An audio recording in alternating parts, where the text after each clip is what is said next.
Last class में हम बात कर रहे थे चैप्टर नंबर 12, यानी बायोटेक्नोलॉजी के प्रयोग क्या क्या हो सकते हैं, उसके उपयोग क्या क्या हो सकते हैं। सबसे पहले एग्रीकल्चर फील्ड में देखा है ना। एग्रीकल्चर फील्ड के बाद मतलब कीट प्रतिरोधी पादप बनाए थे, पीड़क प्रतिरोधी पादप, उसमें निमोटोड था, है ना, बिल्वाडेगाइन इंकोग्निशिया, याद है क्या नाम? ठीक है। कीट प्रतिरोधी पादप बैसिलस थुरिंजिएंसिस, बीटी कपास बनाई गई। अब बात करें औषधि के क्षेत्र में, तो औषधि के क्षेत्र में इंसुलिन का निर्माण किया गया। तो कैसे बनाते हैं इंसुलिन? तो पहले तो क्या था कि जंतुओं से निकालते थे और सीधा लगाते थे, लेकिन उसका रिएक्शन होना शुरू हुआ। तो अब आरडीएनए टेक्निक के द्वारा, रिकॉम्बिनेंट टेक्निक के द्वारा फिर यहाँ पर इंसुलिन बनाना शुरू किया गया, यानी बनाई गई। तो कैसे बनाते हैं? सबसे पहले क्या करते हैं,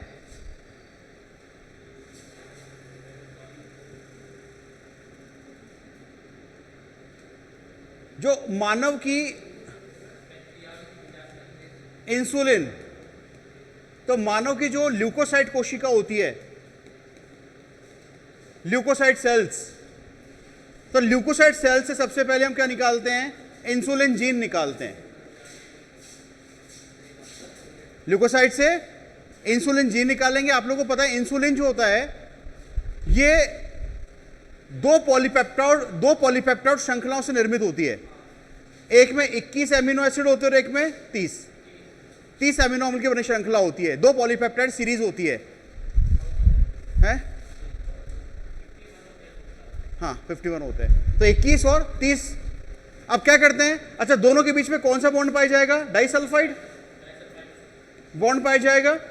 अब जो जीन आपने निकाली, अब उसकी रिएक्शन आप क्या करते हो? उसकी रिएक्शन आप करवाते हो प्लाज्मिड से। प्लाज्मिड से करवाने के बाद में हम क्या करते हैं? वापस उसको किस में डालते हैं? ल्यूकोसाइट में। और प्लाज्मिड से करवाने के बाद में किस में ट्रांसफर करते हैं उसको? बैक्टीरियाज के अंदर, यानी प्लाज्मिड रहित बैक्टीरिया में ट्रांसफर करते हैं, जहां जाकर अपनी संख्या बढ़ाती है। तो जीन्स संख्या बढ़ेगी तो इसका फिर औद्योगिक उत्पादन से फिर इंसुलिन बनाई जाती है। इंसुलिन को प्योर करोगे, उसको शुद्ध करोगे, काम में लोगे, तो मानव के समान होती है, इसलिए इसका नाम होता है ह्यूमिलिन। इसका नाम होता है ह्यूमिलिन। तो यहां पे ये चीज है, आप लिख लीजिए, फिर आगे बढ़ते हैं। जहां कल छोड़ा था उसी से आगे स्टार्ट करो।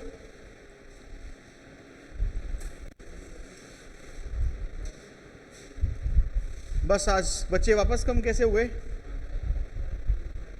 कौन नहीं आई? एक लड़की वो नहीं आई, और एक वो नहीं आई, और दो लड़के नहीं आए। क्या कर रहा है भाई? बोल तो सही, तो घबराता क्यों है? अच्छा, आधी बोलता है, अधमानव है।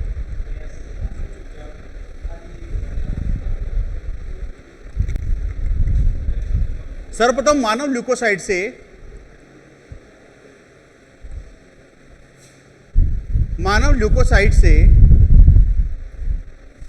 ल्यूकोसाइट से इंसुलिन जीन को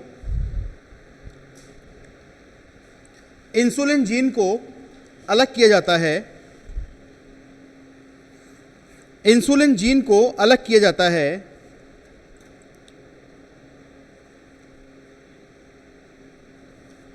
नेक्स्ट, इंसुलिन जीन दो पॉलीपेप्टाइड श्रृंखलाओं की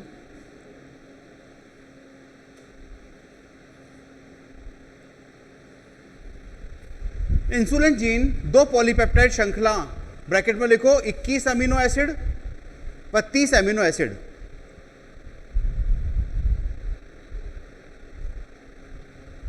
21 अमीनो अम्ल व 30 अमीनो अम्ल, दो पॉलीपेप्टाइड श्रृंखला, ब्रैकेट में लिखो 21 अमीनो अम्ल 30 अमीनो अम्ल की बनी होती है।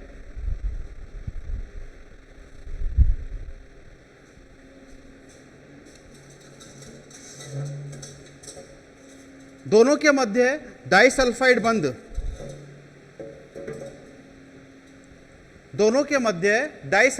होता है। डाइसल्फाइड बंध होता है।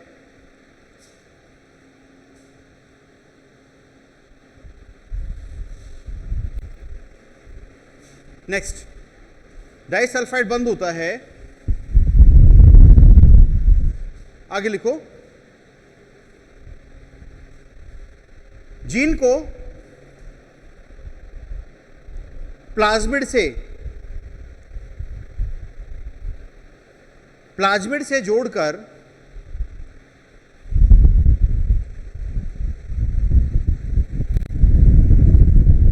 जीवाणु रहित प्लाज्मिड रहित जीवाणु कोशिका में स्थानांतरित किया जाता है। प्लाज्मिड रहित जीवाणु कोशिका में स्थानांतरित किया जाता है।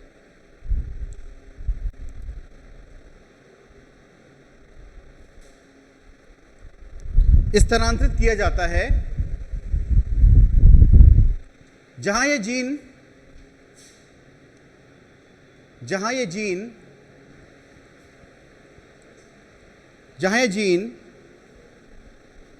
उपयुक्त माध्यम में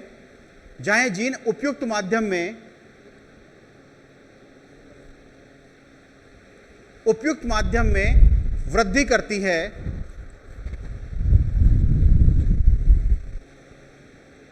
उपयुक्त माध्यम में वृद्धि करती है, इनसे इंसुलिन को प्राप्त कर उसे शुद्ध किया जाता है। इनसे इंसुलिन को अलग कर इसे शुद्ध किया जाता है।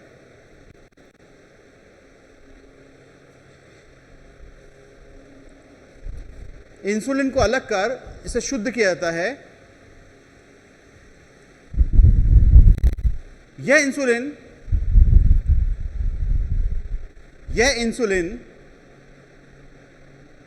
मानव समान इंसुलिन होने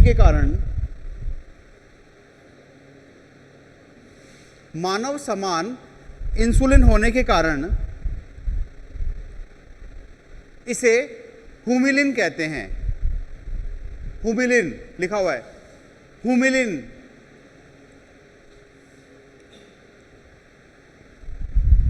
कहते हैं।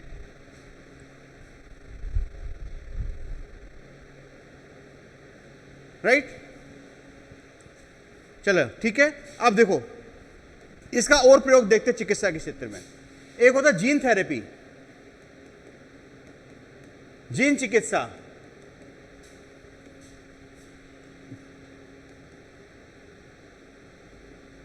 जीन थेरेपी यानी जीन चिकित्सा।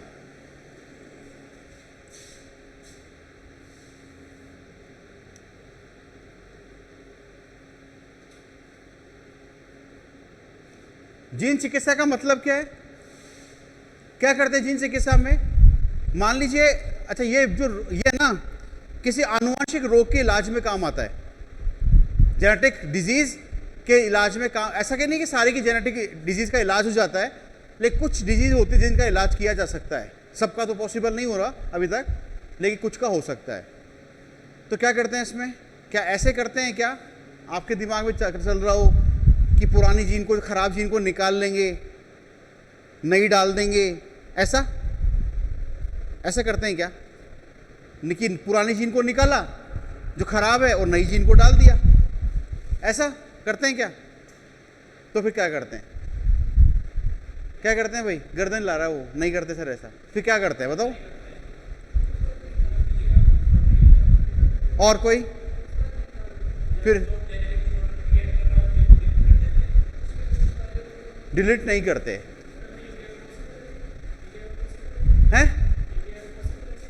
इंडिया में? हाँ है ना, है। बताओ। अपग्रेड करते हैं। और क्या करते हैं मैं बताता हूँ। ये जीन थेरेपी के बारे में बहुत भ्रांतियाँ फैली हुई है कि नई डाल देते हैं, लगा देते हैं, उसको डिलीट कर देते हैं। नहीं, हम क्या करते हैं, एक स्वस्थ जीन लेते हैं और जीन को ट्रांसफ़र करते हैं। फिर जब जीन को ट्रांसफ़र करेंगे, पुरानी को निकालेंगे नहीं, तो वो वहाँ पहुँचकर वो जो खराब जीन है उसकी क्रिया को शांत कर देती है। मतलब जो है ना उसको तो वहीं रहेगा, लेकिन उसकी क्रिया को क्या कर देती है, वो दबा देती है, जिसके उससे असर होगा ही नहीं। और वैसे भी जीन आप कितनी कहाँ कहाँ चेंज करोगे, हर कोशिकाओं में जीन है, कैसे पॉसिबल है बताओ।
हाँ बच्चों, क्या करते हैं इसमें, इसमें फिर हम पुरानी जीन को तो छेड़ेंगे नहीं, लेकिन जो नई जीन होगी, जो स्वस्थ होगी, हेल्दी होगी, फंक्शनल होगी, क्रियात्मक होगी, उसको प्रवेश कराएंगे।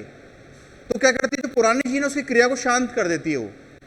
तो ऐसी कई बीमारियां हैं, जैसे सिस्टिक फाइब्रोसा है, सिस्टिक फाइब्रोसा, एक SCID होता है, सीवियर कंबाइंड इम्यूनो डिजीज होता है ना, मस्कुलर डिस्ट्रॉफी हो गया, पेशीय विकृति होता है ना, थैलेसीमिया, डिजीज का नाम थैलेसीमिया ऐसा भी है। तो कई ऐसी होती है बीमारियां जिनका इलाज इसके द्वारा पॉसिबल आता है। आप किसके बारे में बात करोगे, इंपॉर्टेंट क्वेश्चन बनता है, ध्यान रखना यहां पे। एक आएगा SCID, इसका मतलब सीवियर कंबाइंड, यानी आप यूं लिख सकते हो, सीवियर कंबाइंड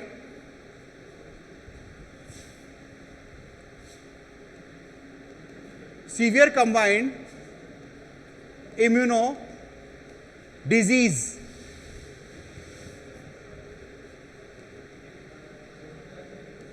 है ना, सीवियर कंबाइंड इम्यूनो डिजीज। अब सीवियर कंबाइंड, अब आपको जो हिंदी वाले बच्चे उनको भी दिक्कत नहीं आएगी, ऐसा भी लिख सकते हो आप। तो सीवियर कंबाइंड इम्यूनो डिजीज जो होता है, क्या होता है इसमें, ये एक बीमारी है जेनेटिकल, इसमें व्यक्ति के अंदर ADA जीन नहीं बनता, यानी ADA जीन का अभाव होता है। अब ADA क्या करेगा, एडिनोसिन डी एमिनेज नामक एंजाइम बनाता है, एडिनोसिन डी एमिनेज, एडिनोसिन डी एमिनेज एक एंजाइम बनाता है ये वाला।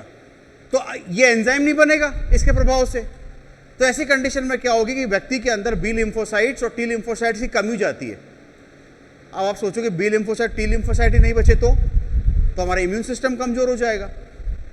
तो क्या करते हैं, व्यक्ति से, किसी स्वस्थ व्यक्ति से जीन्स को निकालते हैं, है ना, उसके ल्यूकोसाइड से निकालते हैं। कौन सा जीन निकाला, ADA जीन निकाला। ADA जीन निकालने के बाद में इस जीन को हम रेट्रोवायरस के साथ जोड़ेंगे। अब आप कहोगे सर रेट्रोवायरस को जोड़ोगे क्या, रेट्रोवायरस तो ऑलरेडी बीमारी फैलाता है। तो क्या करेंगे, रेट्रोवायरस के पहले जीन्स को निकाल लेंगे हम ऑलरेडी जो बीमारी करते हैं, उसके जीन्स को निकाला, हमने उसके स्थान पर एडी जीन को जोड़ा, जोड़ने के बाद में वापस ल्यूकोसाइट में डाला और फिर जो रोगी व्यक्ति उसके ट्रांसफर कर दिया। तो ऐसी कंडीशन में ल्यूकोसाइट में डाला और फिर उसको कहां पहुंचा देते हैं, सीधा उसको बोन मैरो, अस्थि मज्जा में डाल देते हैं, तो वहां जाकर अपना प्रभाव शो करेगा और व्यक्ति को बचा सकते हैं। इसके इंजेक्शन भी लगाते हैं, एडिनोसिन डीएमिनेज के इंजेक्शन भी लगाए जाते हैं, लेकिन बेटर रिजल्ट तो तब आएगा कि जब अपन अस्थि मज्जा से एडीओ जीन्स को निकालकर सीधा भ्रूण अवस्था के अंदर जो एम्ब्रियो स्टेज होती है ना, तो सीधा उसके अंदर लगाया जाए, तो दिक्कत नहीं आती। बाद में एक बार परिपक्व होने के बाद में, एक एज के बाद में बड़ी दिक्कत आती है। तो एडिनोसिन डीएमिनेज, तो आप ध्यान रखना, SCID बीमारी का नाम है। जो एडिनोसिन, ये अभी एग्जाम हुआ था सेकंड ग्रेड का, उसमें भी आया था ये एडिनोसिन डीएमिनेज किस काम आता है, तो आपका आंसर होगा जीन थेरेपी में। तो जीन थेरेपी का इलाज है, ये एक इलाज होता है। ठीक है, लिख लीजिए आप भी। अभी जो पेपर हुआ था सेकंड ग्रेड का, उसमें आया था ये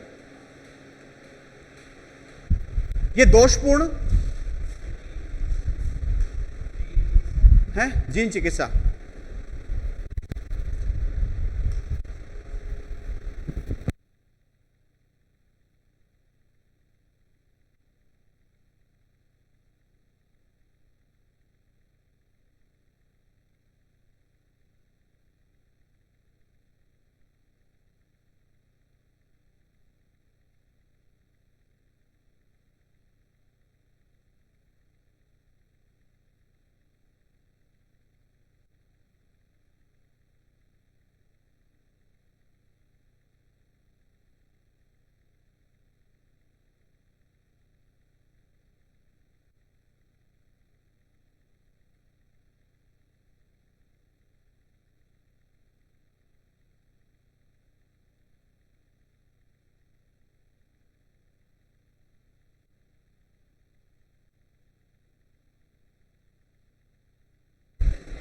इसमें लिखना, यह दोषपूर्ण वंशागति का चिकित्सकीय उपचार है। दोषपूर्ण वंशागति का चिकित्सकीय उपचार है।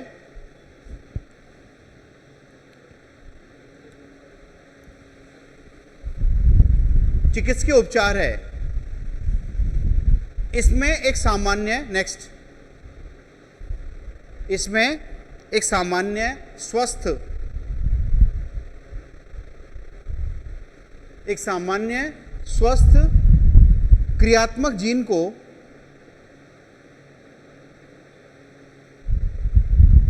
सामान्य स्वस्थ क्रियात्मक फंक्शनल जीन को शरीर में प्रवेश कराते हैं।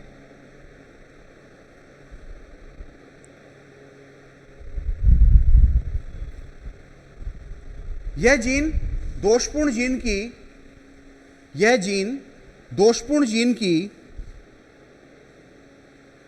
यह जीन दोषपूर्ण जीन की, जो खराब जीन है, की क्रिया को शांत कर देती है।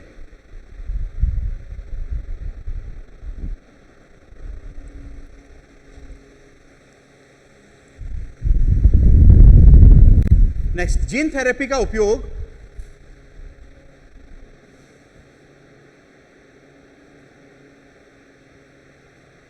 सिस्टिक फाइब्रोसा, सिस्टिक फाइब्रोसा पढ़ा था ना आपने, नहीं पढ़ा?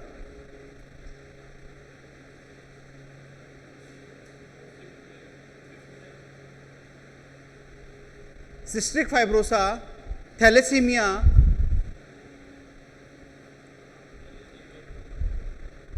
ब्लड की कमी होती है, पेशीय विकृति,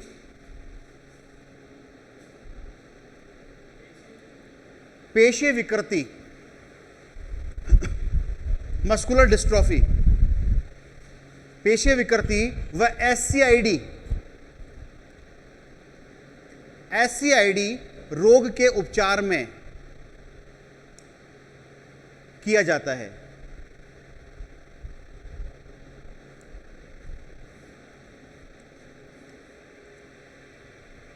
हेडिंग बनाइए, severe combined immuno disease. Severe combined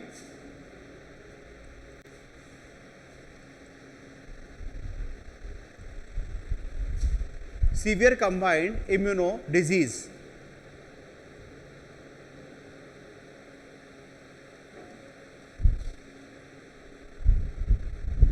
इस रोग में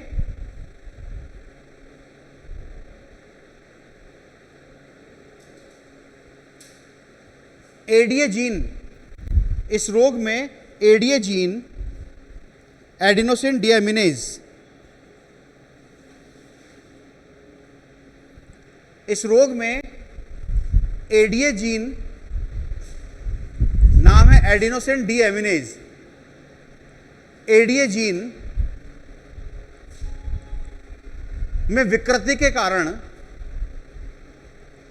में विकृति मतलब खराबी के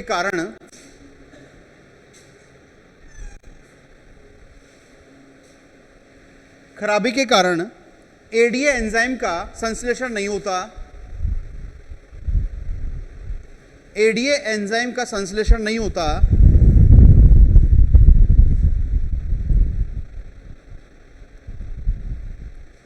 जिससे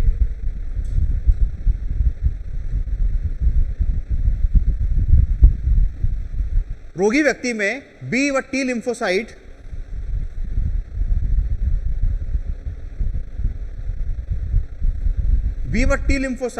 नहीं बनते हैं, बी व टी लिम्फोसाइट नहीं बनते हैं, जिससे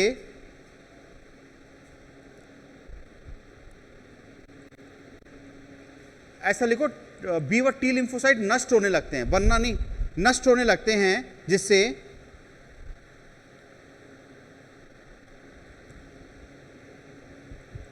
प्रतिरक्षा तंत्र कमजोर हो जाता है,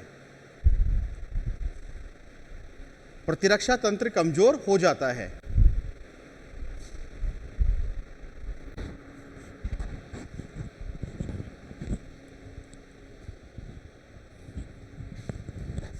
इस रोग के उपचार हेतु, नेक्स्ट, इस रोग के उपचार हेतु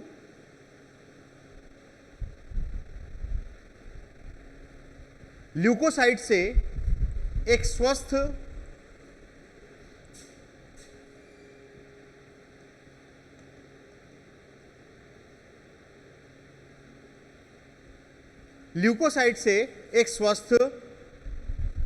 एडीए जीन को निकालकर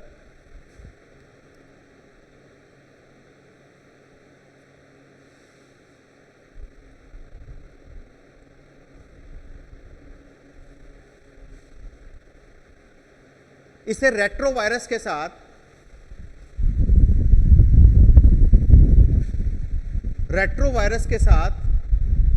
जोड़ते हैं।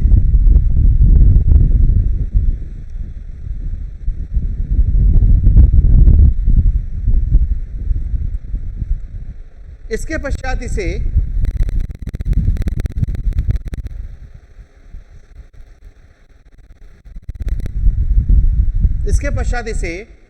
ल्यूकोसाइट में प्रवेश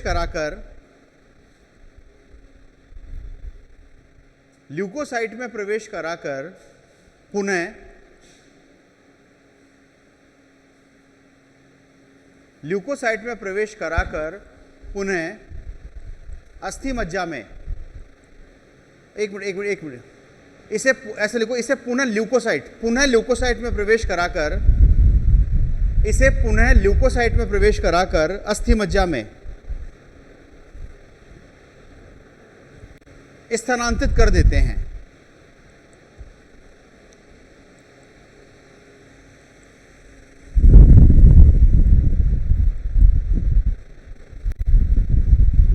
जहां यह दोषपूर्ण जीन की वंशागति को, जहां यह दोषपूर्ण जीन की क्रिया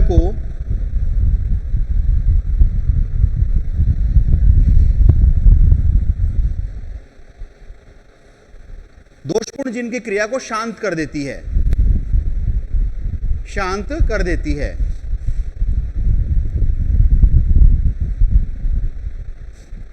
नेक्स्ट, इस रोग के उपचार में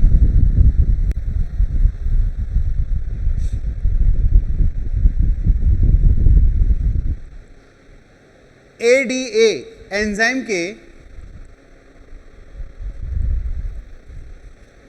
एंजाइम के इंजेक्शन भी लगाए जाते हैं।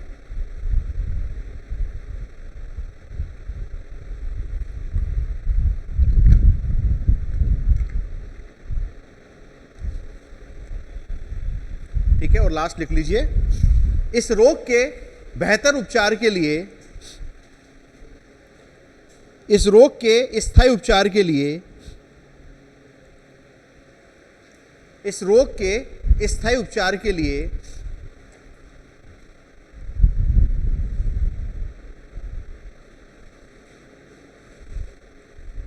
स्वस्थ एडीए जीन को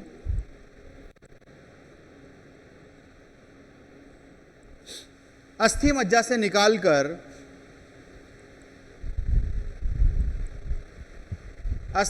निकालकर भ्रूण की कोशिकाओं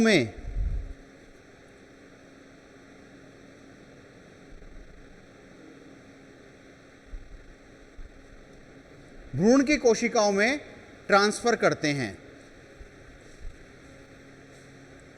भ्रूण की कोशिकाओं में उसको ट्रांसफर करते हैं, भ्रूण की कोशिकाओं में ट्रांसफर करते हैं। तो आप इसमें अभी तक जो मैंने आपको पढ़ाया उसमें ध्यान रखना, एक तो यहां पर इंसुलिन वाला है ना, इंसुलिन की श्रृंखलाओं का नाम क्या कहते हैं और किस तकनीक के द्वारा, है ना। इसके अलावा फिर आता है आपका जीन चिकित्सा, जीन थेरेपी। तो जीन थेरेपी का परफेक्ट ध्यान रखना, सबसे बेहतरीन एग्जाम्पल है वाला, कौन सा, SCID। SCID सबसे बेहतरीन एग्जाम्पल है और ये बोर्ड में आ भी चुका है ना, बोर्ड के क्वेश्चन जो पेपर आप देकर आए उसमें भी आता है ये वाला SCID। इसके बाद क्या, एक टॉपिक आता है, इसको बोलते हैं आणविक रोग निदान।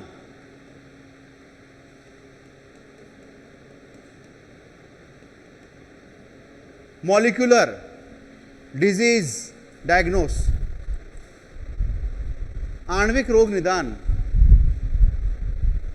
आज कैसे कहाँ चला गया था भाई, हैं?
आणविक रोग निदान, मॉलिक्यूलर, यहां पर डिजीज डायग्नोस के बारे में बात करते हैं। क्या है ये,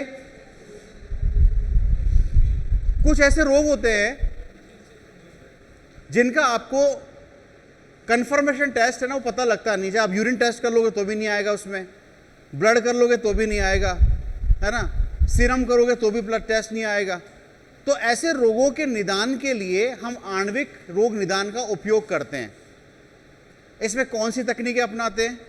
एक तो आती है पीसीआर, जो आप पढ़ चुके हो, एक होती है एलिजा, एलिजा होता है, आरडीएनए टेक्निक आप पढ़ चुके हो, है ना, इनका यूज करते हैं। तो क्या होता है ये, जैसे मैंने कहा एक आपके आती है आरडीएनए टेक्निक, होता है ना, आरडीएनए टेक्निक में क्या करते हैं, एक ये भी टेक्निक आती है।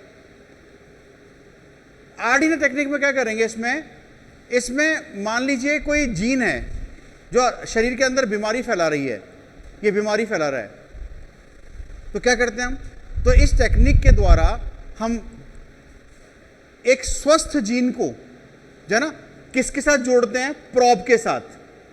प्रोब जानते हो आप लोग, PROB क्या होता है? प्रोब क्या होता है? प्रोब PROB, प्रोब क्या होता है?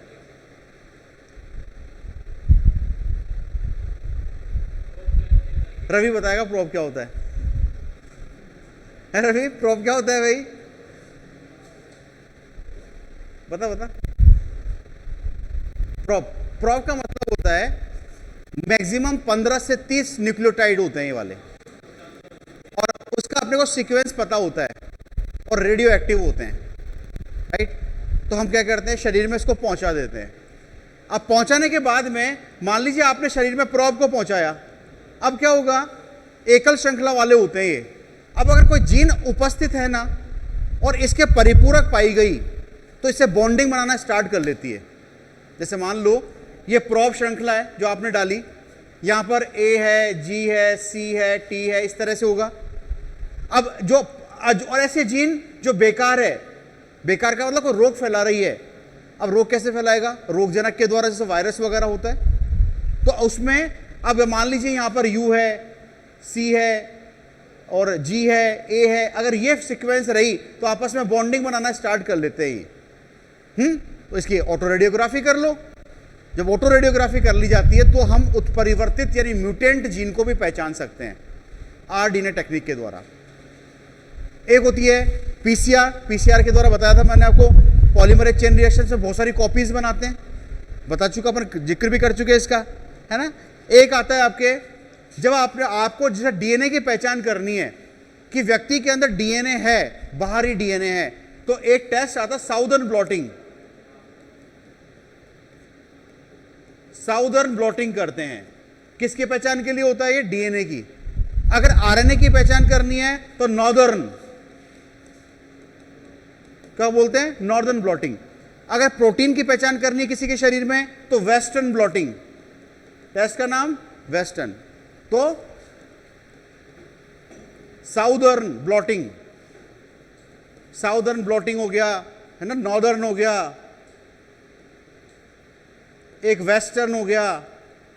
तो ये सब क्या है, कोई शरीर के अंदर कोई अगर मान लीजिए कोई परजीवी पैरासाइट प्रकार का कोई डीएनए है, आरएनए है, तो उसके उसमें काम पहचानने में काम आती है ना। लिख लीजिए आप, इसमें लिख लेना आप,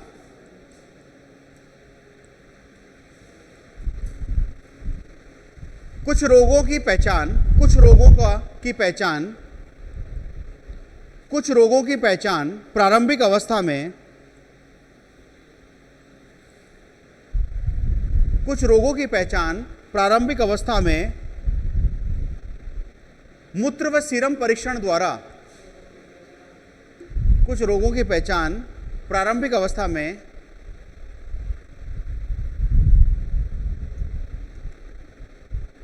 मूत्र व सीरम परीक्षण, सीरम टेस्ट, क्या होता है serum, serum serum serum serum बोलो जी गर्ल्स, क्या होता है सीरम, बताओगे सीरम, बोलो। पढ़ा है आपने, नहीं पढ़ा है, अच्छा आपके 11th में था ये। तो ब्लड की क्लॉटिंग बन जाती है ना, तो ब्लड की क्लॉटिंग बनने के बाद में आप देखना खरूंड पड़ जाता है, खरूंड पर एक पीला पीला द्रव निकलता है, उसको सीरम कहते हैं। खरूंड पड़ गो और खरूंड को मायला जो ऊपर कहना कहीं ना कोई आओ ना, पीली पीली मवाद कौन है, पीड़ो पीड़ो जाए पानी यहाँ को उन्हें बोले जाए कहीं सीरम। और सीरम में फाइब्रिनोजन कहीं वो सीरम में फाइब्रिनोजन नामक, अब पुरानी चोट है कितना दबाएगा उसको, वो नई नई चोटों पर होता है। 5-7 दिन पहले हाथों हाथ अभी एक लगाओ रे इसको, एक ब्लेड एक लगाओ कुछ दिक्कत, अरे नहीं ठीक है, ये नई नई पे लगता है, ये थोड़ी है कि कोई तुमको हो गया सर 10 दिन पहले लगी थी, खरोंड आ गई, सूख साख गई, उस पे कहाँ से लगेगा? अरे अभी तुरंत लगी, ब्लड बहना रुका, उसके थोड़ी देर बाद उसमें होता है ना। हाँ फाइब्रिनोजन, तो फाइब्रिनोजन अलग हो जाती है ना, तो सीरम में फाइब्रिनोजन प्रोटीन नहीं होती है। तो लिखना इसमें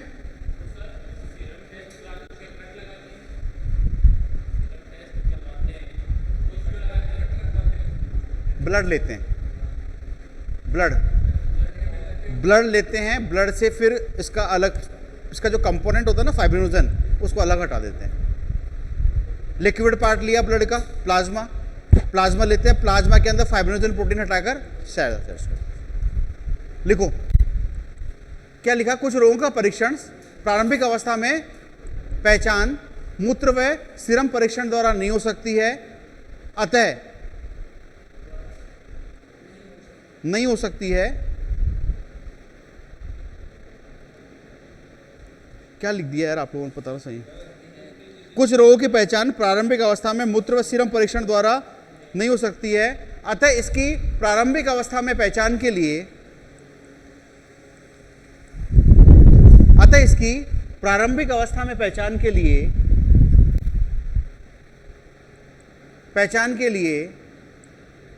पीसीआर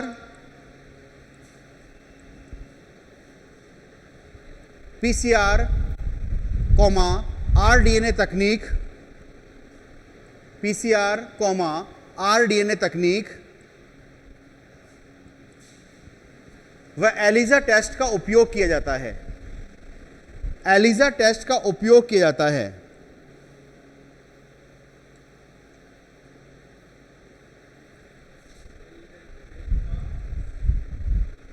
एलिजा टेस्ट का उपयोग किया जाता है। नेक्स्ट, आरडीएनए तकनीक में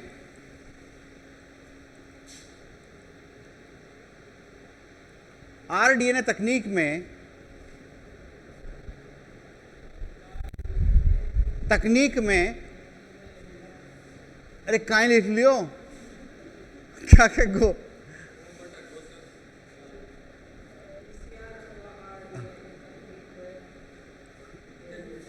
एलिजा टेस्ट का उपयोग किया जाता है।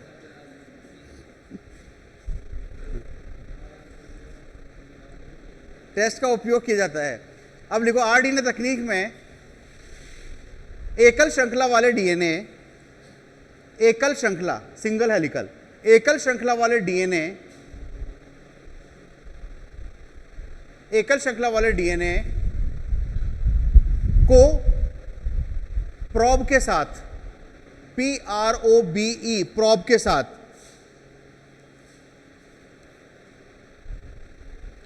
जोड़ा जाता है।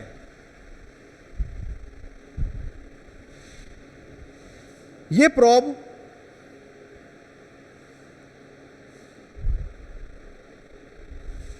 परिपूरक, कप्लीमेंट्री जो होता है, परिपूरक डीएनए के साथ, डीएनए श्रृंखला के साथ, परिपूरक डीएनए श्रृंखला के साथ जुड़ जाते हैं।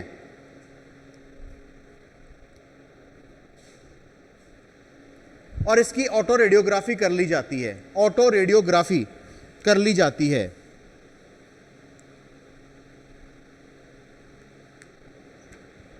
नेक्स्ट, ऑटो रेडियोग्राफी कर ली जाती है।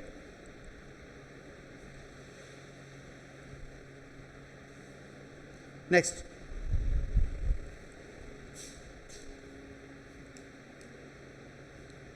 डीएनए की पहचान के लिए साउदर्न ब्लॉटिंग इंपॉर्टेंट है, ध्यान रखने वाला।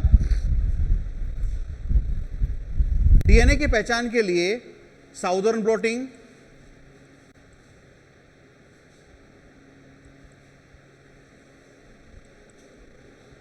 आरएनए की पहचान के लिए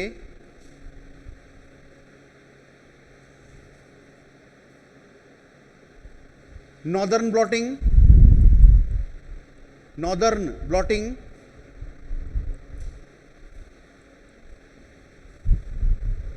व प्रोटीन की पहचान के लिए नॉर्दर्न। नॉर्दर्न का मतलब जानते हो? डायरेक्शन। ये साइंटिस्ट के नाम भी हैं। नॉर्दर्न एक का हुआ था, क्या था कि जो साउदर्न था ना, ये साइंटिस्ट था, साउदर्न साइंटिस्ट था। साउदर्न का मतलब दक्षिणी भाग। तो ये जो है ना, ये वैज्ञानिक था। तो इसके बाद जो ये वैज्ञानिक के नाम नहीं है, इसके आधार पर डाल दिए इन्होंने। वेस्टर्न ब्लॉटिंग टेस्ट किया जाता है, वेस्टर्न ब्लॉटिंग टेस्ट किया जाता है। नेक्स्ट, डीएनए की मात्रा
बताओ।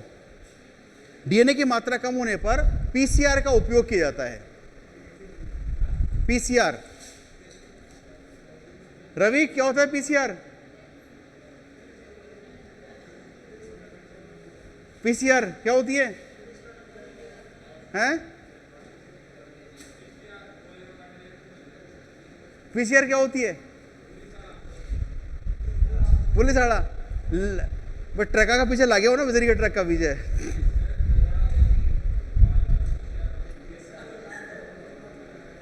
हैं? क्या चीज? तो आरटी वाला कायम बोला कहीं आया। आगे लिखो, नेक्स्ट। अच्छा ध्यान रखो, इसका उपयोग है ना, जैसे पीसीआर का, इसका उपयोग जो है आप एड्स में, कैंसर में, एचआईवी के अंदर की प्रारंभिक अवस्था को पहचान करने में किया जाता है। एलिजा भी होता है टेस्ट, लेकिन आप मतलब एलिजा भी कर सकते, एलिजा भी करते हैं, पीसीआर भी करते हैं, दोनों ही होता है ना। इसमें लिख लो, पीसीआर का उपयोग पीसीआर का उपयोग एड्स व कैंसर की प्रारंभिक अवस्था में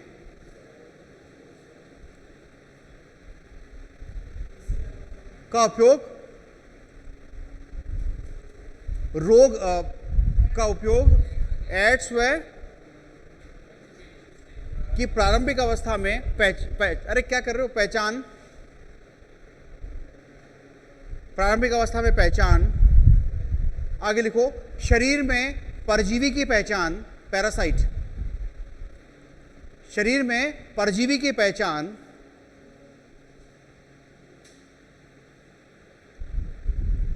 के लिए किया जाता है, के लिए किया जाता है।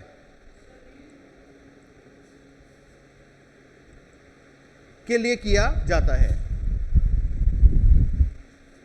पीसीआर का उपयोग आप कहां करोगे? एड्स में, कैंसर में, या फिर किसी परजीवी की पहचान करनी है आपको तो करोगे।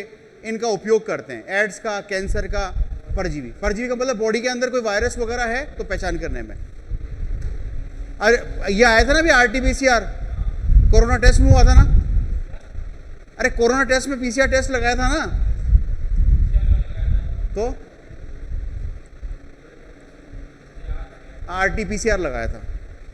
आरटीपीसीआर का recombination reverse transcription PCR test, PCR test लगाते हैं कोरोना को पहचान के लिए, ठीक है। अच्छा, अब एलिजा का मतलब क्या होता है?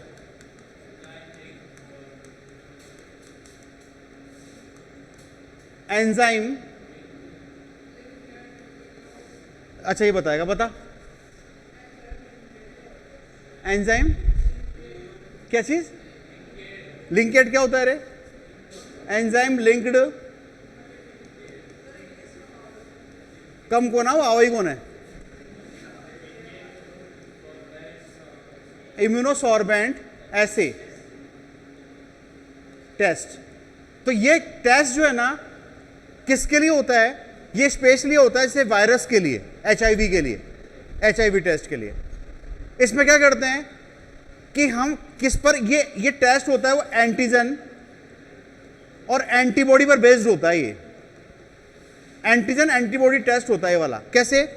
मान लो शरीर में कुछ एचआईवी हमारे घुसा, शरीर में किसी के एचआईवी घुसा। अब एचआईवी घुसेगा तो हमारा इम्यून सिस्टम, प्रतिरक्षा तंत्र क्या करेगा, क्या बनाएगा? एंटीबॉडी। भाई एचआईवी एंटीजन के रूप में एचआईवी गया तो हमारा इम्यून सिस्टम क्या करेगा? उसे बचने का प्रयास करेगा, शरीर को इम्यून सिस्टम प्रतिरक्षा देने के लिए कुछ एंटीबॉडी बनाएगा। तो इस टेस्ट के द्वारा उस बनने वाली एंटीबॉडी को पहचाना जाता है कि जो एंटीबॉडी शरीर में बनी ना, अब बनेगी तो तभी ना जब कोई एंटीजन आया होगा, वरना कैसे बनेगी? नहीं, अभी आप लोग सब स्वस्थ हैं, हमारा टेस्ट कराएंगे तो हमारे कोई एंटीबॉडी नहीं है इस एचआईवी के विरुद्ध, तो एचआईवी होता तो एंटीबॉडी होती ना। तो उस एंटीबॉडी को पहचान कर ही जो है इस रोग की पहचान की जाती है। तो एंटीजन एक क्वेश्चन है, एंटीजन एंटीबॉडी पर आधारित टेस्ट है, तो आपका आंसर क्या होगा? एलिजा, एलिजा टेस्ट, ठीक है। लिख लीजिए, इसमें हेडिंग बना लो, एलिजा।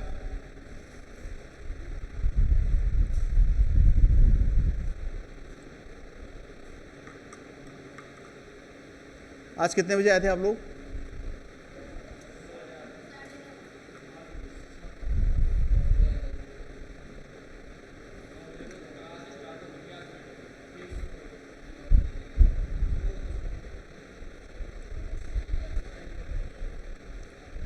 हाँ बेटा,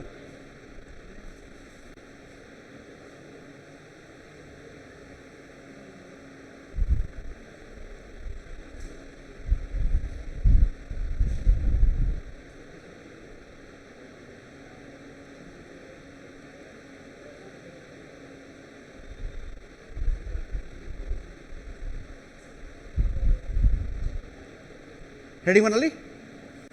अब लिखो, एलिजा टेस्ट में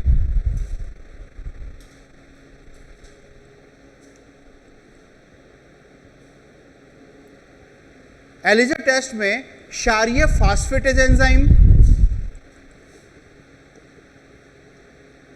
क्षारीय फास्फेटेज इस एंजाइम का उपयोग करते हैं। क्षारीय फास्फेटेज एंजाइम, क्षारीय फास्फेटेज एंजाइम तथा अभिरंजक के रूप में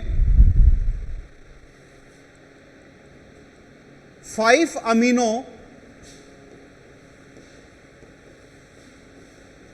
सैलिसिलिक अम्ल,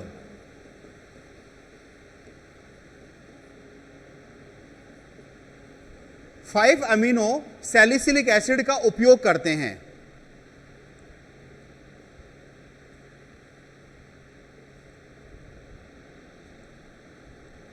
फाइव अमीनो सैलिसिलिक एसिड का उपयोग करते हैं।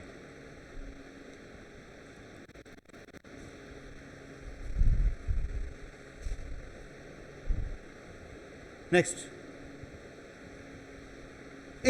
यह रोग एंटीजन एंटीबॉडी पर आधारित है।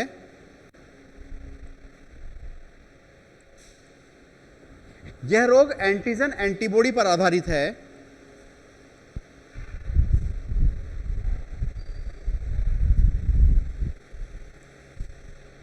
इस रोग की पहचान, नेक्स्ट, इस रोग की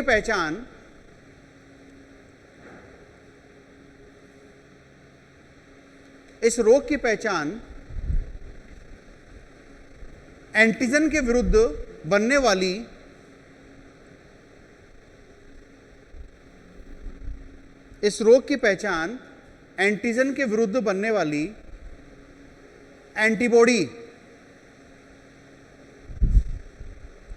एंटीबॉडी को पहचान कर किया जाता है। एंटीबॉडी को पहचान कर किया जाता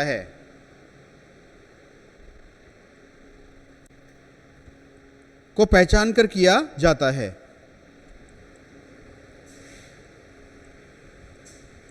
तो आपके जो कितने सारे क्वेश्चन हो गए। इसका उपयोग कहां पे करते हैं हम? एंटीजन, ये क्वेश्चन बहुत मोस्ट इंपॉर्टेंट क्वेश्चन है, ध्यान रखना। एंटीजन एंटीबॉडी बेस्ड क्वेश्चन होता है वाला, है ना। और साथ साथ ये तो चलो खैर ये तो बहुत अपर लेवल का हो गया, लेकिन फिर भी नाम याद कर सकते हो, कर लेना। Phosphatase enzyme 5 amino salicylic acid किस में काम आएगा? HIV के लिए काम आएगा, है ना। PCR टेस्ट कहाँ कहाँ काम आता है ना। इसके अलावा आपने देखा ये साउदर्न ब्लोटिंग क्या होता है, नॉर्दर्न ब्लोटिंग क्या होता है, वेस्टर्न ब्लोटिंग क्या होता है, सारे क्वेश्चन हैं ये वाले, है ना। इसके अलावा आणविक रोग निदान में हो गया। इसके अलावा ये SCID क्या होता है, सारे क्वेश्चन इंपॉर्टेंट है। अच्छा, अब एक आता है इसमें ट्रांसजेनिक एनिमल्स।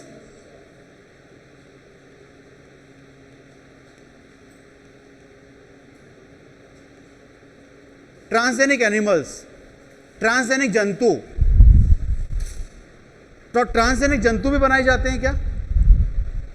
बन चुके हैं, बहुत सारे बन चुके हैं। लेकिन ट्रांसजेनिक जंतु केवल प्रैक्टिकली तौर पर ये लैब में तो पॉसिबल है ही है, और वैसे भी बनाए जा चुके हैं। कैसे?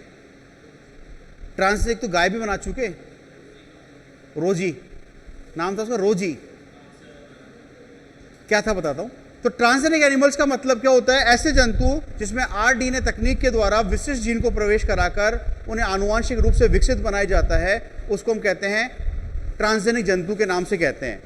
अब इसमें चूहे, स्पेशली चूहे बहुत बनाए गए हैं। चूहा क्योंकि लैब में काम आते हैं, ये लैब में काम आते हैं, इसलिए लैब के लिए भाई रखना आसान है, इजीली पॉसिबल है। बहुत सारे चूहे रखे जा सकते हैं, सबसे बड़ी तो चीज़ यही होती है। अब आज गाय बनाओगे तो लैब में कहाँ बांधोगे उसको? और ले साहब रोज की रोज वो पोटा, जब चाहे गोबर कर दिया, कौन उठाएगा उसको? नहीं। तो किरण कह रही मैं उठाऊंगी। तो कहने का मतलब यहां पर, और आसान है रखना उनको, इसलिए। तो अच्छा, क्या काम आते हैं? विभिन्न वैज्ञानिक क्या करते हैं? विभिन्न रोगों की रिसर्च करते हैं ना, जब मतलब चूहे पे कर सकते हैं। दवाइयों का टेस्ट करना है तो चूहे पे लगा सकता है। इंजेक्शन का टेस्ट करना है, किसी रेडिएशन का टेस्ट करना है कि इस पर क्या प्रभाव होगा, तो चूहों पर आसानी से कर सकते हैं। और इसी तरह से एक गाय बनाई गई थी, उसका नाम था रोजी, रोजी गाय। अब रोजी गाय क्यों बनाई गई, उसका उद्देश्य क्या था? उसका उद्देश्य यह था कि बहुत सारे बच्चे ऐसे होते हैं ना जिनको माँ का दूध नहीं मिलता। भाई बहुत सारे बच्चे ऐसे होते हैं जिनकी माँ का दूध नहीं मिल पाता, जो जैसे अब किसी भी कारणवश उनकी माँ उनके पास नहीं है, तो ऐसी कंडीशन में बच्चों को माँ का दूध पिलाना जरूरी होता है। तो उनको पोषण देने के लिए वैज्ञानिकों ने सोचा, मानव की जीन को निकाला, मनुष्य की जीन को निकाला। मनुष्य में कौन सी जीन? जो दूध उत्पन्न करती है। तो किसी फीमेल से दूध उत्पन्न करने वाली, दूध के उत्पन्न को प्रोड्यूस करने वाली उस जीन को निकाला और निकालकर उसको गाय में ट्रांसफर किया। कैसे जुड़ा निकाला होगा? वही तकनीक, वही जो आप लोग जानते हो, रिस्ट्रिक्शन एंडोन्यूक्लियस द्वारा पहले जीन को अलग किया मानव की, फिर उसको रेट्रोवायरस के साथ जोड़ा और जोड़कर गाय में ट्रांसफर किया। तो वहां पर जाकर क्या किया, उस गाय ने, तो गाय का जो दूध था, तो गाय के दूध के अंदर मानव प्रोटीन भी पाई गई। भाई मानव जीन अपना असर दिखाएगा ना, तो मानव के समान दूध बनेगा जिसमें उसमें प्रोटीन की मात्रा अच्छी होगी। और इतने लगभग 2.4 ग्राम पर लीटर इतनी मानव प्रोटीन पाई गई। तो बताओ बच्चों को पोषण मिलेगा नहीं मिलेगा? ठीक है, तो गाय तो वैसे भी बहुत सारा दूध देती है, तो समस्या भी नहीं है। ठीक है, तो बहुत सारा भरपूर मात्रा में दूध देगी तो बहुत सारे बच्चों का पोषण हो सकता है। तो दूध के अंदर मानव की प्रोटीन पाई गई। सही है ना? ठीक है, लिख लो इसको आप। ट्रांसजेनिक जंतु में लिखना, वे जंतु जिनमें विशिष्ट जीन को प्रवेश कराकर, विशिष्ट जीन को आरडीएनए तकनीक द्वारा प्रवेश कराकर, आरडीएनए तकनीक द्वारा प्रवेश कराकर उन्हें आनुवांशिक रूप से, विशिष्ट जीन को आरडीएनए तकनीक द्वारा प्रवेश कराकर उन्हें आनुवांशिक रूप से विकसित किया जाता है।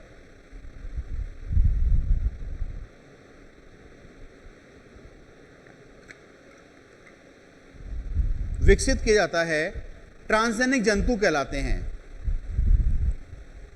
ट्रांसजेनिक जंतु कहलाते हैं। नेक्स्ट,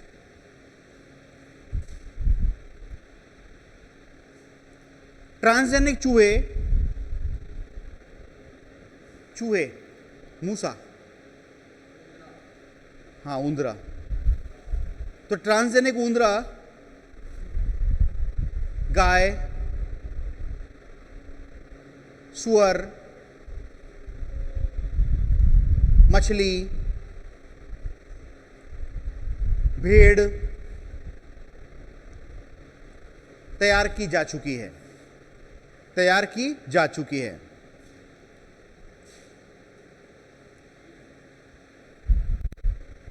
ठीक है, क्या उपयोग है इसका? उपयोग लिखो, उपयोग लिखना, अनेक रोगों के अध्ययन। उपयोग लिखिए ट्रांसजेनिक जंतु के, अनेक रोगों के अध्ययन, जैसे कैंसर,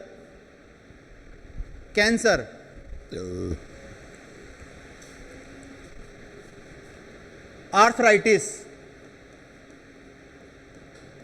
आर्थराइटिस जानते हो क्या होता है? गठिया। आर्थराइटिस बीमारी होती है ना जोड़ों की, जैसे जॉइंट जाम हो जाते हैं, एक रूमेटॉइड आर्थराइटिस होता है। अरे जॉइंट जाम हो जाते हैं ना, आर्थराइटिस, गठिया। कौन सी नस जाम हो जाती है? वो कहते ही हैं नस, वो बाएंटा तो अलग चीज होती है, वो तो विटामिन की कमी से हो सकता है। फॉलिक एसिड की स्पेशली कमी हो जाए, विटामिन B12 की कमी हो जाए, ऐसा कुछ नहीं है, कुछ नहीं, ऐसा कुछ नहीं है। बचपन में तो मेरे खूब सारे होते थे, वीकनेस की वजह से होता है।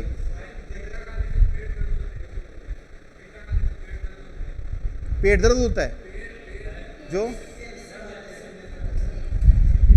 कुछ नहीं वीकनेस की वजह से होते हैं। स्पेशली बहुत जो आदमी वीक होता है, ब्लड की कमी, फॉलिक एसिड की कमी, विटामिन B6 की कमी से होता है। तो बाएं पहले बचपन में क्या था, मेरे भी बहुत आते थे, इतना दर्द होता था, उस वक्त पता क्या करना चाहिए, खड़े हो जाओ और चलो, खड़े हो जाओ, तुरंत चलना स्टार्ट कर दो, तो वरना तो बहुत दर्द होता है।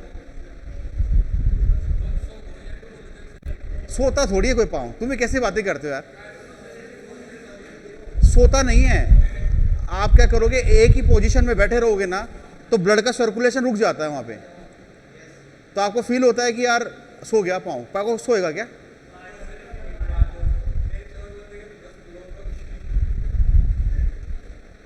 कौन?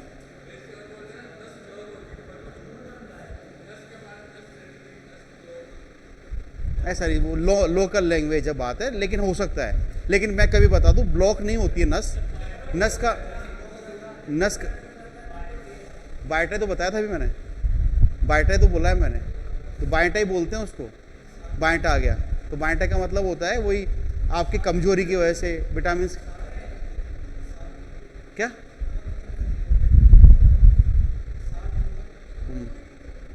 तो ऐसी कंडीशन में साइनोकोबालेमिन न्यूरोबियन को इंजेक्शन लगाते हैं उसमें बाइटों में, जिसके ज़्यादा आते हैं। चलो आते रहेंगे बाइटें। तो इसके अलावा कैंसर, तो आदि रोगों की रिसर्च करने में काम आती है। लिख लीजिए, क्या लिखा आपने, कैंसर आदि रोगों के उपचार, आदि रोगों के अध्ययन में, आदि रोगों के अध्ययन में। नेक्स्ट, जैव उत्पाद प्राप्त करने में, जैव उत्पाद,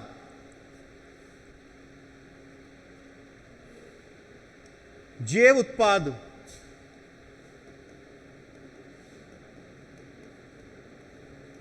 इसमें एग्जाम्पल दो, रोजी गाय,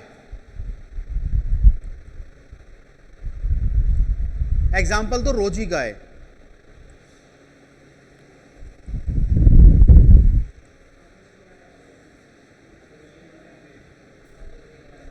क्या?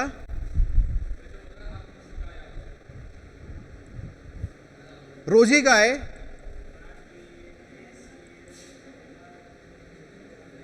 अरे नाम है ये रोजी, जो अपने बोलते हैं काली धोली, तो वैसे अरे यो नाम है, नाम गाय का नाम, गाय को नाम निकालते हैं ना अपन, तो वैसे गाय का नाम है रोजी। अब रोजी तो कौन निकालेगा, अपना तो काली धोली पीली ये निकालते हैं, रोजी को निकाला, रोजी तो अपनी बेचारी गाय, रोजी का नाम बोलोगे, अपने आप को रोजी बोलेगा तो बेचारी बावड़ी हो जाएगी, अहीं ये क्या, रोजी थोड़ी निकलेगा। अच्छा चल, जैव उत्पाद में लिखना, रोजी नामक ट्रांसजेनिक गाय तैयार की गई, रोजी नामक ट्रांसजेनिक गाय तैयार की गई,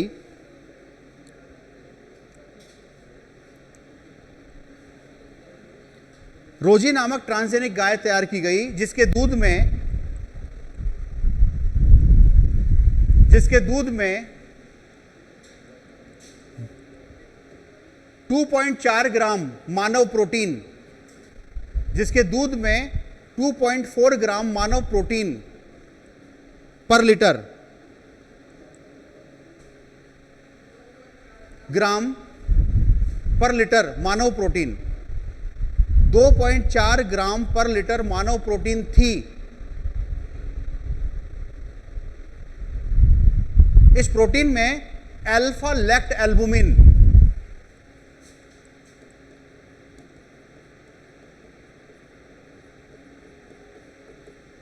अल्फा लैक्ट एल्बुमिन पाया जाता है। अल्फा लैक्ट एल्बुमिन पाया जाता है जो शिशु के पोषण में, जो शिशु के पोषण में काम आता है।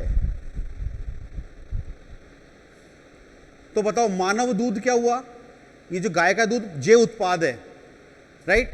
अब देखो सुनो मेरी बात, आपने जो जैव उत्पाद हेडिंग बनाई थी ना, तो एक्चुअल में जैव उत्पाद होते क्या हैं?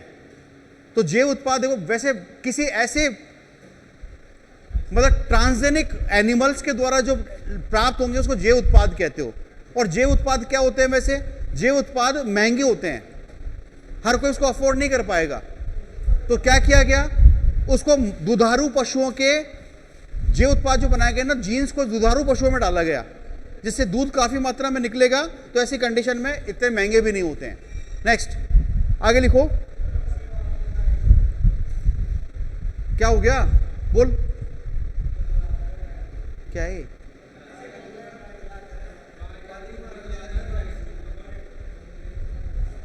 अच्छा रहता है लेकिन पीने में। लिखिए इसमें और लिखिए, एक लाइन लिख लो, आप एक लाइन लिख लो, नोट डाल के लिख लो। जैव उत्पाद महंगे होते हैं, जैव उत्पाद महंगे होते हैं,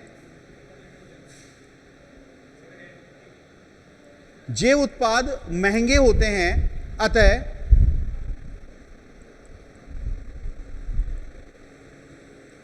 जैव उत्पाद महंगे होते हैं, अतः उत्पाद की जीन को, अतः उत्पाद की जीन को दुधारू पशु में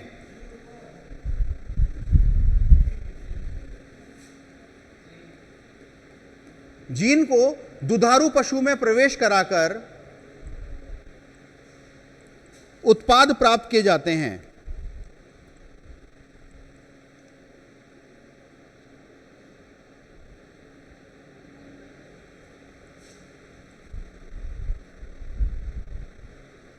जैव उत्पाद प्राप्त किए जाते हैं। अब एक तो रोजी गाय का एग्जाम्पल हो गया, एक एम्फीसीमा,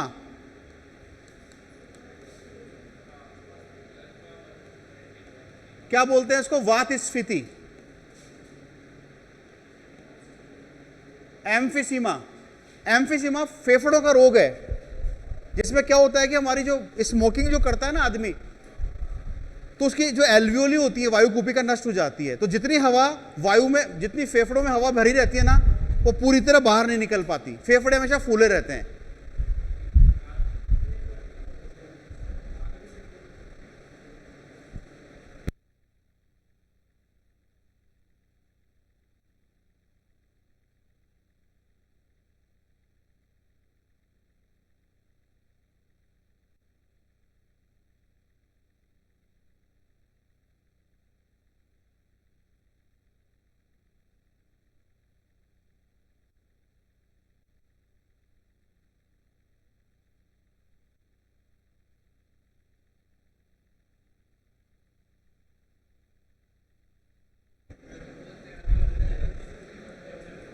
तो इसमें क्या है, ये वात स्फीति रोग में एक उत्पाद आता है, उसको बोलते हैं अल्फा 1 एंटीट्रिप्सिन। अल्फा 1 एंटीट्रिप्सिन ये बायो प्रोडक्ट है, जैव उत्पाद, उसमें काम लेते हैं। लिख लीजिए, रोजी के बाद एक और एग्जांपल दे दो। वात स्फीति रोग के उपचार के हेतु, वात स्फीति रोग के उपचार हेतु अल्फा 1 एंटीट्रिप्सिन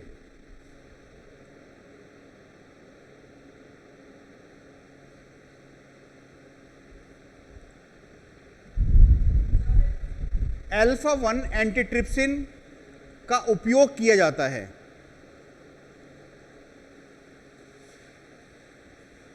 अच्छा, कोई टीके, जो नए टीके बनते हैं ना, तो टीकों का परीक्षण भी उन पे होता है। इसके अलावा कोई विषैले पदार्थ टॉक्सिक्स है, शरीर को नुकसान पहुंचा सकते हैं, तो उसका परीक्षण भी इस पे होता है। लिख लो इसको, शॉर्ट में लिख लो, उसमें ज्यादा रामायण मत करना। नेक्स्ट, नए टीकों का परीक्षण। एग्जाम्पल, नए टीकों का परीक्षण,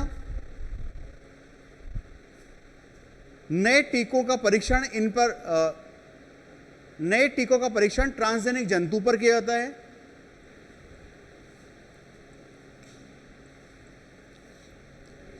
नए टीकों का परीक्षण ट्रांसजेनिक जंतुओं पर किया जाता है।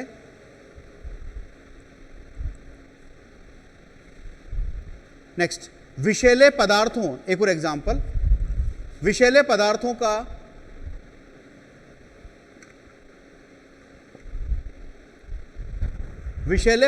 का परीक्षण ट्रांसजेनिक जंतुओं पर किया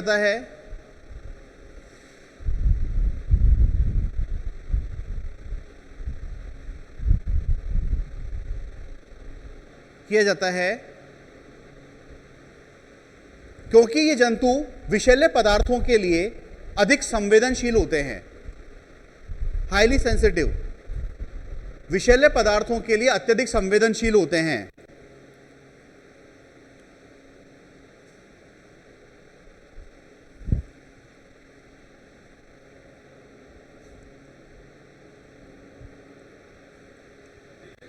अधिक संवेदनशील होते हैं। इसी तरह मान लो ग्रोथ जीन होती है ना, वृद्धि जीन, तो वृद्धि जीन को सुअर में, भेड़ में प्रवेश कराया गया तो मांस की मात्रा बढ़ाने के लिए काम आता है। मतलब ऐसी जीन जो ग्रोथ करवाती है, तो उसको भेड़ में डाला तो मांस की मात्रा बढ़ गई, मछली में डाला तो उसका आकार ट्रिपल साइज का हो गया। भाई मछली तो जितनी बड़ी होगी उतना फायदा होगा ना, मछुआरों को भी फायदा है। तो बड़ी पकड़ में आती तो मछुआरा भी खुश हो जाते कि आज तो मजा आ गया, किलो के हिसाब से बिकती है वो। तो फिर इसमें लिख लीजिए,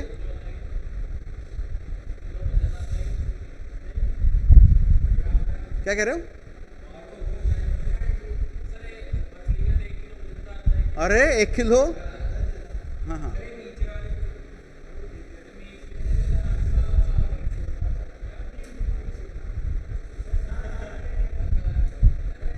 क्या कह रहे?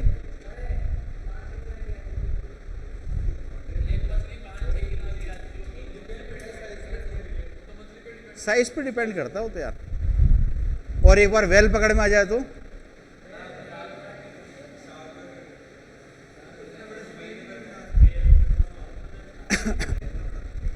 क्या लिख लीजिए इसमें, वृद्धि जीन को, ग्रोथ जीन, वृद्धि जीन को क्या, जो होती है क्या, और क्या होगी, छोटी मछलियों को खाती हैं,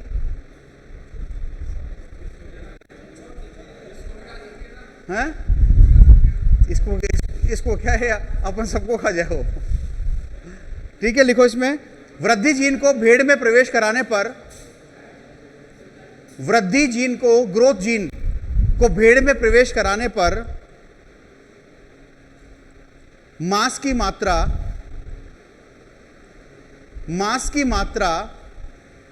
बढ़ती है, मांस की मात्रा बढ़ती है। और यदि मछली में प्रवेश कराया जाए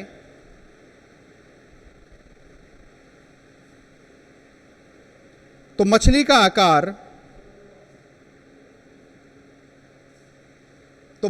आकार तिगुना हो जाता है।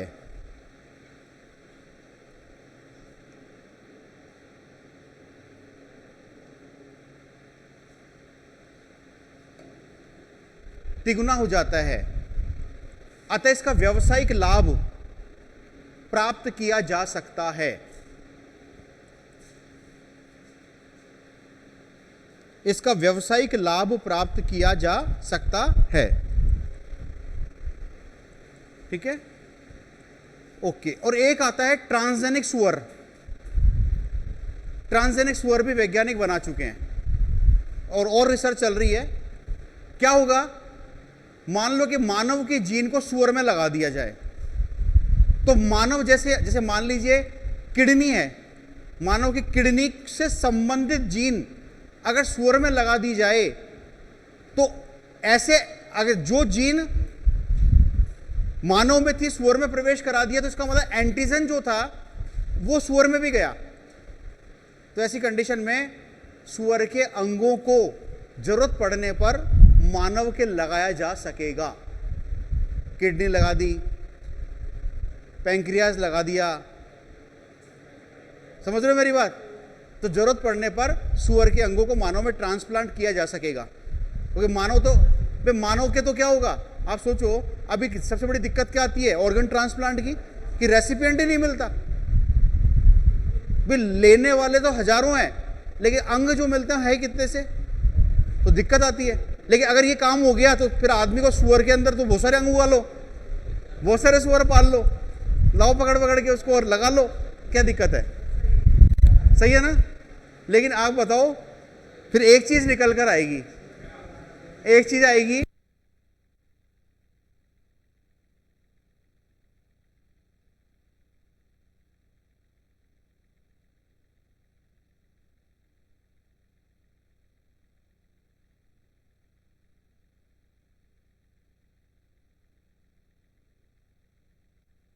तो लिख लो, एक नेक्स्ट लिखिएगा ट्रांसजेनिक सुअर। ट्रांसजेनिक सुअर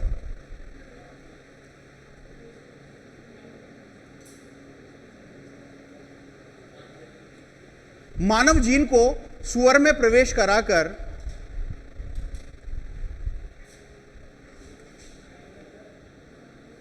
मानव जीन को सुअर में प्रवेश कराकर ट्रांसजेनिक सुअर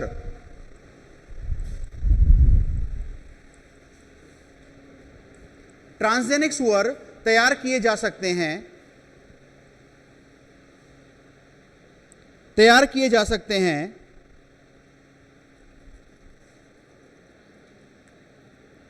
ट्रांसजेनिक सुअर तैयार किए जा सकते हैं। इन ट्रांसजेनिक सुअर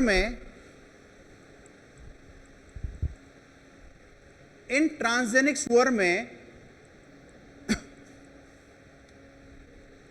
मानव एंटीजन भी पाए जाते हैं।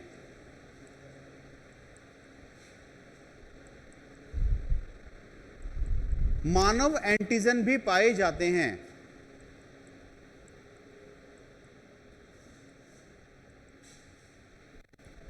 अतः आवश्यकता होने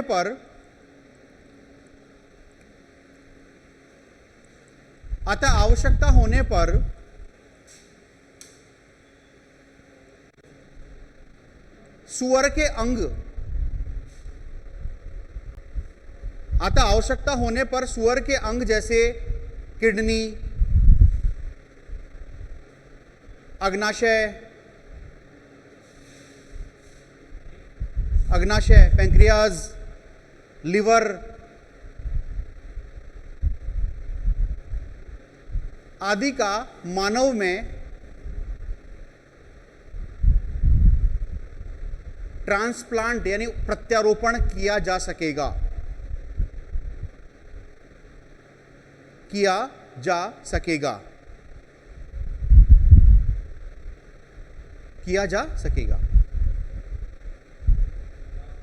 और अब इस चैप्टर में 2 टॉपिक और रह गए, बायोपायरेसी है, बायोपेटेंट है ना? तो और बताओ, कुछ पूछना है तो आप बताइए, इसमें बोलो, तो इसके बारे में नेक्स्ट क्लास में बात करते हैं। और कुछ पूछना तो बताओ। तो इसी के साथ फिर अपना ये चैप्टर भी पूरा हो जाएगा, है ना?